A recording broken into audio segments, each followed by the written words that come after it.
Okay guys, the Audi original emergency toolset has arrived. Okay, we're going to do the unboxing now.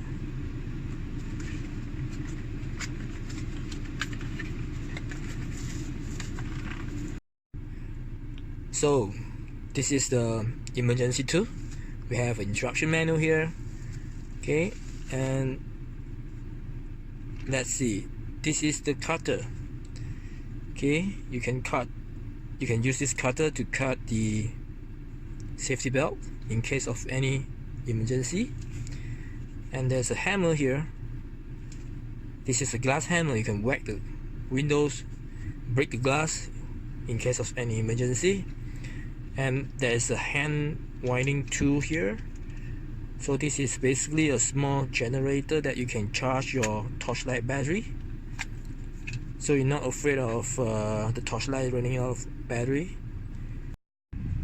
Alright, now let's turn on the torch and see how's the effect. Okay, press the button once, activate one LED button, LED light. Twice, 5 LED lights. And the third time, activate the signal, emergency signal lights. So there are 4 magnet contact points here, so you can stick the emergency light actually on your car surface like this.